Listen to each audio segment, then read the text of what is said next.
Today I'd like to do a quick video review of the Trinitarian Bible Society's Greek New Testament. It says the New Testament in Greek letters along the spine, and it has Trinitarian Bible Society symbol at the bottom of the spine. Give you a sense for comparison in size, this is the Nestle Aland 28th edition. This is the United Bible Society's 5th edition. And this is my cat, Willow. We were about to talk about dimensions. So here's the TBS on top and the UBS 5 below. You can tell the TBS is a bit taller. It's thinner, of course. And width-wise, they're about the same.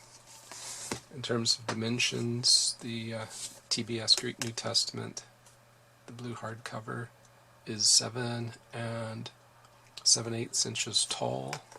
It is about 5 3/16 inches wide, and it's about 3/4 of an inch thick. I measured the text block and counted the number of sheets, and I come up with a paper weight of about 72 GSM on the basis of a page thickness of 78 microns. So let's open it up and take a look at it. It's just a hardcover. It has one page of cardstock, a page with the New Testament written on it, and then you have the title page, which has the New Testament in Greek capitals, New Testament in English capitals, Greek underlying the English Authorized Version of 1611. They mention that in the preface. They explain what they mean. And Trinitarian Bible Society, with Trinitarian in bold and Bible Society not. Kind of interesting. Here's the ISBN. We're looking at this one, the blue hardback. It costs about $10.50 from Christian book distributors, but you'll pay about $6 or $7 in postage.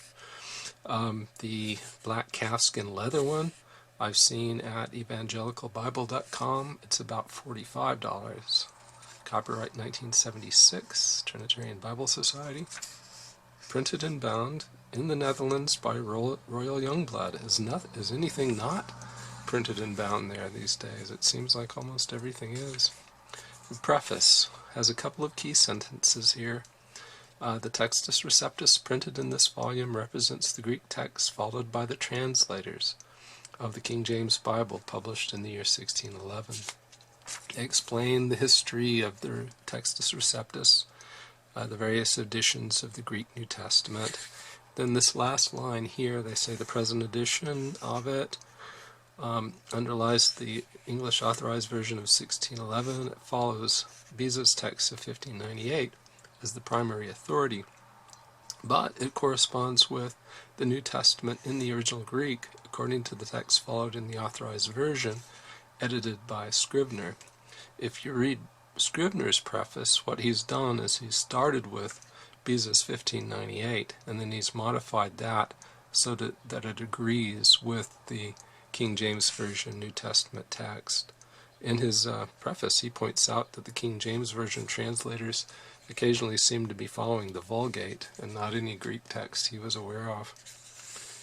Here we go. The table of contents, the books. We start with Matthew. We end with the Apocalypse of John on page 449. The New Testament, you'll see, will end on page 490. So you turn one more page, blank page on the left. Each book of the Bible in this New Testament starts on its own page, just like the Gospel according to Matthew here, and page numbers are at the bottom. You see the verse numbers are alongside. Chapter number here is in bold. It's on chapter 2, so you see the same thing here with chapter 2. And then verse 2 of chapter 2 is in the margin. There's nothing in the text to indicate where the verse begins. So you either have to know where that is or look it up in your King James Version Bible. But there's no indication in the text. They've kept the text very clean here. We'll go forward. And at the end of the New Testament, On page 480, you have 20 sheets of blank paper. So that's 40 pages of blank paper. After that, another page of cardstock, and then you're at the back of the book. So we will do what I normally do. We will take a quick break, and then I'll open it up and show you some of the other features of the book. This should be a quick video. I have in this scene the TBS Textus Receptus on the right, and the UBS 5th edition on the left. And you notice immediately a few differences. The UBS has headings that separate the blocks of text, the sections. All that the TBS does is break things into paragraphs. The UBS has the textual apparatus at the bottom, giving you different readings for the major readings, and then the different symbols for the manuscripts that back up the different readings there. You have nothing like that at all in the TBS. The EBS has verse numbers in bold to break up the text, and there's nothing like that at all in the TBS. So this is these are two of the hand-sized Greek New Testament options you might be looking at, and you can see the differences there. This is a bolder font. This is a bit crisper on the left. I'll talk about that a bit more later. Now I have the TBS Greek New Testament on your left, and on the right is the Nestle Aland 28th edition. And so you can see here that the Nestle Aland does not have the section breaks and does not give you the parallel passages in a section heading between the sections. It does talk about parallel passages. It puts references in the side column, whereas the UBS 5 puts them down below. Like the UBS 5, the Nestle Aland has the verse numbers inside the text, so you know where a new verse begins and ends. And it has something of a break in various places where they're showing serious discontinuities in the narrative or in the thought of the, for an epistle, the thought of the author. You see on the left no such breaks. Both the Nestle Aland and the UBS 5 use occasionally a different sort of format, say for a doxology or for a quotation, and you don't see anything like that in the TBS. TBS is a very clean text. No marks inside in the page. That's one thing I should note about the Nestle Aland 28th edition, is it's very complex. It has very complex textual apparatus, which I will review in another video at some point, but it does tend to clutter the text of the New Testament with little symbols like circles and T's and twisted F's and things like that. Those of you who've been watching my videos realize that I rather like a bold font. It certainly works well in English, but sometimes it doesn't work that well in Greek. I'm looking here at Matthew 6:32, where it says, "For your heavenly Father knows that ye have need of all of these things."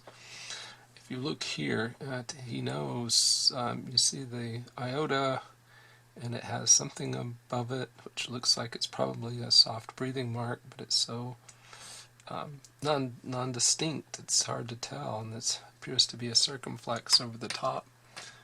But if you're not really very familiar with Greek, that could cause some trouble.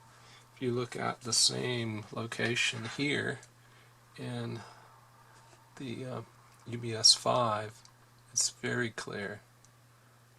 All the letters and the diacritical marks are very easy to distinguish. So in this case, at least the UBS 5 is superior, and the NA 28 is very similar to the UBS 5. Although this TBS Greek New Testament was printed by Youngblood, it does show print non-uniformity. You're looking here at page 15, which is around Matthew 8, and it's very nice and dark and bold.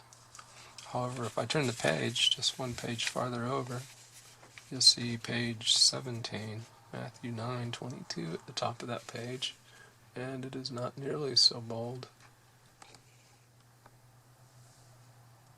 This is a phenomenon that I observe throughout the New Testament, simply not printed evenly.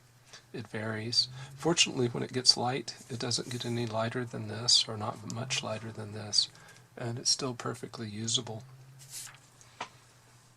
Now taking us to Paul's second epistle to the Corinthians, to do a font size estimate.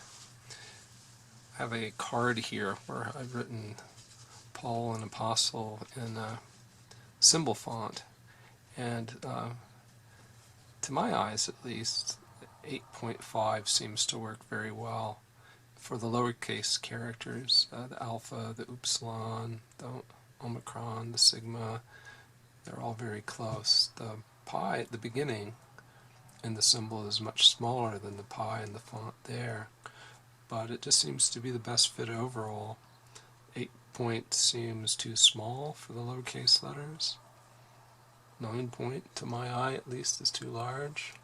So I would say the font in the TBS Textus Receptus is roughly equivalent to an 8.5 point in symbol. So we'll wrap up the review. We've been looking here at the TBS Greek Textus Receptus New Testament. A neglected to mention paper size, page size. Let me tell you that it's 194 millimeters tall and about 126 millimeters wide. The key features are the minimum in formatting, the fact that the verse numbers are off to the side. You don't have a cluttered text because there's no textual apparatus at the bottom of the page. It's very simple. There are no maps, there's no concordance, there's no dictionary, no helps whatsoever. I think it would be an excellent companion to a King James Version Bible or New Testament. It would be a very good way to check the Greek of the King James New Testament in a King James Version Bible, such as the Westminster Reference Bible, which I have the calfskin version of here.